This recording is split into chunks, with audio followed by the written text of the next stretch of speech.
এইরকম করে ঝাল ঝাল করে মুরগির গোশ ভর্তা করলি, ভুনা গোশ রেখে সব গামলা ভরে ভাত খেয়ে উঠবে গ্যারান্টি।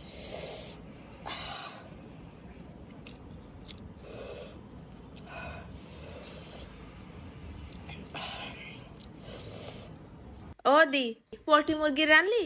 ফ্রেশ গোশ কেউ খাতে চায় না, সব হাড়ালা গোশ নিয়ে করে টানাটানি। তুমি ফ্রেশ গোশ দিয়ে এমন একটা কিছু বানাই দেখাও যেন সবাই ভক্তি করে খায়। আরে শোনা, ফ্রেশ গোশ গুলো তুলে তুলে নিয়ে এরম ভর্তা করবা, দেখ পাই এক পদেই গামলা খালি। 4-5 পিস গোশ কেটে কুচোই নিলাম, ফেলাই দিলাম একটুখানি নুন আর হলদির গুঁড়ো, 1/2 ইঞ্চি আদা বাটা, 1/2 ইঞ্চি রসুন বাটা, আরো 1/2 চা চামচ শুকনো ঝালের গুঁড়ো মেরে দিয়ে ভালো করে চটকায় চটকায় মাখাই নিচ্ছি। ইনারে কড়াই ধরে এবার চুলোর পর উঠাই দেবো।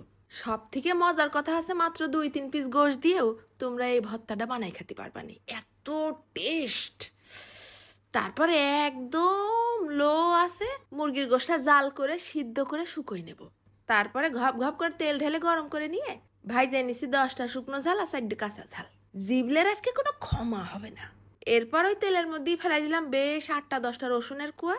কিছুক্ষণ ভাজা হয়ে আসলে দিয়ে দেবো 1 মুঠ খানিক পেঁয়াজ কুচি, তারপরে একেবারে লাল লাল মুসমুসে করে ভেজে নেবো। ঘিরান যা হবে না। এধারে সিদ্ধ মুরগির গোশটাও ঠান্ডা হয়ে গেছে, হাতে একটা ছালা থুকু পলিথিন বাইন্দে গোশটাও আশ কিরাস করে নিলাম। তারপরে একে একে ওই কাঁচা ঝাল শুকনো ঝাল নুন দিয়ে ডলে নেবো। ফার্স্টে কিন্তু মুরগিতেও নুন দিছি, সে খেয়াল রাখতে হবে। এইবার দিলাম ভাজা পেঁয়াজ রসুন, তাও মড়মড় করে ভেঙে নেই। ঝাল পেঁয়াজটা সুন্দর করে মাখানো হলে ফেলাই দেবো ওই মুরগি।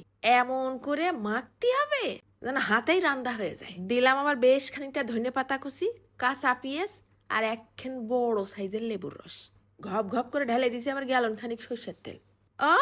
মাখানোর কালার দেখেই তো জিবলিটা হাঁটুর সাথে আর কপালের সাথে উপর নিচ বাড়ি খাচ্ছে।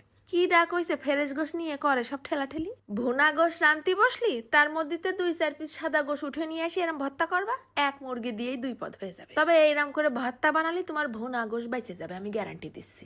এত টেস্ট, একবার খালি স্মরণে থাকবে না বহুদিন। শুধু জিবলে কেন, কলজে ফ্যাপসা পাকস্থলী সব মনে রাখবে না। ঝাল তো হয়েছে কলজে সিরা, সাথে লেবু টক টক আর ভাজা পেঁয়াজ রসুন কাঁচা পেঁয়াজ।